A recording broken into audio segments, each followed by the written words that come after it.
wabarakatuh. Kami dari kelompok 10, Noya Ayu Azahra dan Ranti Putriyanti, akan mempresentasikan tentang faktor-faktor yang menyebabkan kemunduran peradaban Islam. Yang pertama, faktor-faktor kemunduran peradaban Islam di dunia.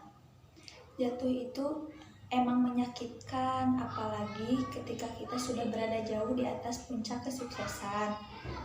Setelah berhasil membangun kejayaan selama 14 abad lebih, akhirnya peradaban Islam jatuh tersungkur.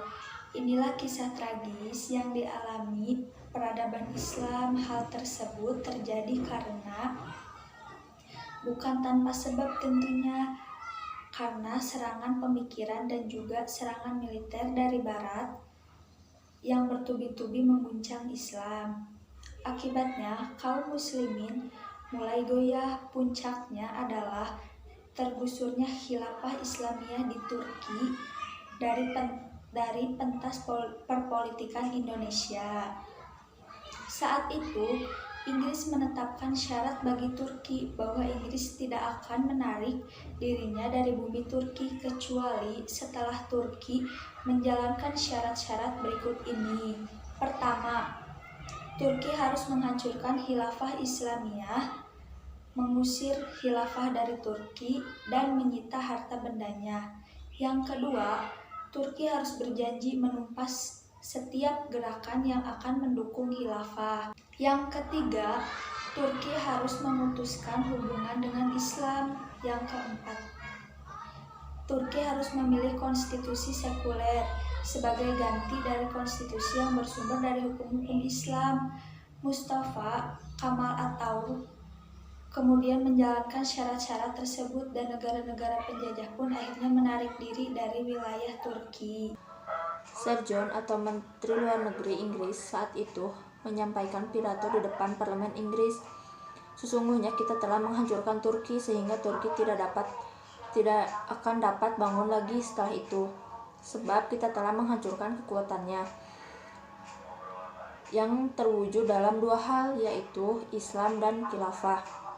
Jadi terakhir kaum muslimin hidup dalam naungan Islam adalah di tahun 1924, tepatnya tanggal 3 Maret, tatkala khilafah Utsmaniyah yang berpusat di Turki alias Konstantinopel diruntuhkan oleh kaki tangan Inggris keturunan Yahudi, Mustafa Kemal Atatürk. Nah, dialah yang mengeluarkan perintah untuk mengusir Khalifah Abdul Majid bin Abdul Aziz. Khilafah atau pemimpin terakhir kaum muslimin ke Swiss dengan berbekal koper, pakaian, dan sedikit uang. Sebelumnya, Kemal mengumumkan bahwa Majelis Nasional Turki telah menyetujui penghapusan khilafah. Sejak saat itu sampai sekarang kita tidak mempunyai lagi pemerintah Islam. Akibatnya, umat Islam terkotak-kotak di berbagai negeri berdasarkan letak geografis yang beraneka ragam, yang sebagian besarnya berada di bawah kekuasaan musuh yang non-muslim: Inggris, Perancis, Italia, Belanda, dan Rusia. Di setiap negeri tersebut, kaum kafir telah mengangkat penguasa yang bersedia tunduk kepada mereka dari berbagai penduduk pribumi. Para penguasa ini adalah orang-orang yang menaati perintah kaum kafir tersebut, mampu menjaga stabilitas negerinya.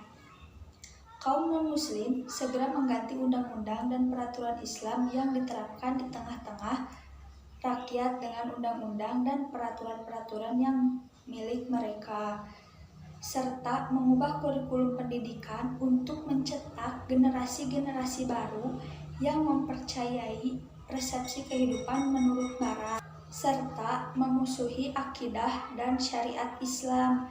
Khalifah Islamiyah dihancurkan secara total, dan aktivitas untuk mengembalikan serta mendakwahnya dianggap sebagai tindakan kriminal yang dapat dijauhi sanksi oleh undang-undang. Di antara faktor-faktor yang menyebabkan kemunduran Islam adalah sebagai berikut. Yang pertama, A. akibat jauhnya umat Islam dari Kitabullah dan As-Sunnah. Kitabullah dan As-Sunnah, Rasulnya akan mengangkat harkat dan martabat suatu bangsa. Dengannya, Allah Subhanahu wa Ta'ala meneguhkan keyakinan kaum muslimin dari melawan musuh-musuhnya. Dengan pula, Allah mengangkat suatu dan merendahkan kaum yang lain. Jauhnya umat Islam dari Kitabullah dan Rasulnya merupakan salah satu yang mengakibatkan umat Islam kini mempunyai konsep diri yang buruk sekali. B. Taklid atau ikut-ikutan. Oleh karena umat tidak punya nilai, tidak memiliki prinsip-prinsip yang sangat berharga sebagaimana yang ada dalam Al-Quran dan Sunnah, akhirnya yang mereka lakukan adalah mencari nilai dari orang lain. Kalau sudah demikian yang terjadi, sebagian mereka akan mengikuti apa saja sesuai dengan kebiasaan orang lain. Akibatnya adalah ikut-ikutan. Hal ini yang pernah diantisipasi oleh Rasulullah Shallallahu Alaihi Wasallam. Antisipasi ini nampaknya sudah terasa di masa sekarang. Penyebabnya adalah umat ini telah kehilangan nilai, prinsip, dan tidak punya paradigma dalam hidup serta konsep hidup tidak jelas. Dalam Al-Quran dan Sunnah terkandung prinsip kehidupan manusia. C. Terjadinya perpecahan di kalangan umat. Banyak organisasi-organisasi dan partai-partai umat Islam yang diakibatkan oleh umat sekarang ini tidak memiliki nilai konsep persatuan dan kesatuan, fitrah, pemikiran dan akidah. Semuanya merasa dirinya benar dan tidak bersikap dewasa, yaitu sikap bahwa di antar gerakan yang satu menumbuhkan gerakan yang lain. D. Adanya pertempuran antara hak dan batil. Salah satu pelajaran berharga bagi umat Islam adalah perang salib yang menggunakan berbagai dimensi pertempuran politik, ekonomi, dan paling di tataran keagamaan. Musuh-musuh Islam menggunakan berbagai macam cara. Mereka berasal dari berbagai macam kelompok, yaitu orang-orang yang tidak beragama, ateis, Yahudi, Nasrani, musyrikin, dan munafik. Baca dan pahamilah di bawah ini firman Allah Subhanahu wa Ta'ala. Yuriduna liyutfi'u nurallahi biafwahihim wallahu mutimmu nurihi walau karihal kafirun, yang artinya mereka hendak memadamkan cahaya atau agama Allah dengan mulut atau ucapan-ucapan mereka, tetapi Allah tetap menyempurnakan cahayanya meskipun orang-orang kafir membencinya. Banyak teori sekarang ini yang menjauhkan nilai-nilai Islam. Teori yang terkait dengan kemanusiaan seperti ekonomi politik, sosial psikologi, dan sosial budaya. Oleh karena itu, kita tidak memiliki kekuatan prinsip nilai-nilai Islam, tidak memiliki paradigma teori yang bersumber dari Al-Quran dan Sunnah Rasulullah SAW. Pada akhirnya, kita semua mengikuti seluruh teori-teori itu tanpa sedikit pun kita menyeleksinya sebagai akibat persepsi kita berubah. Cara berpikir kita juga berubah. Umat Islam tidak lagi mencerminkan cara berpikir yang Islami, sehingga emosi umat Islam pun tidak memiliki emosi yang Islami. Jalan keluar dari semua itu adalah mengembalikan seluruh permasalahan kepada Al-Quran dan As-Sunnah dengan pemahaman salaf.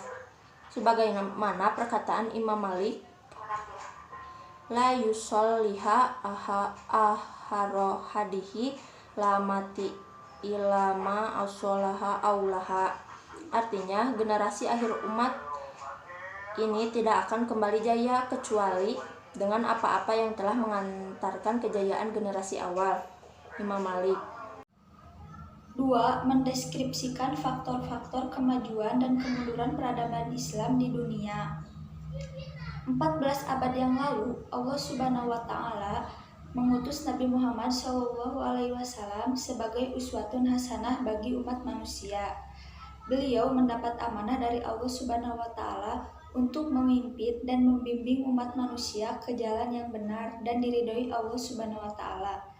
Beliau diutus untuk memperbaiki budi pekerti umat manusia, khususnya bangsa Arab, yang moralnya sudah keterlaluan buruk, tidak memiliki aturan dan tatanan yang benar, sehingga mereka berada dalam keadaan yang menggunakan hukum rimba yang ada.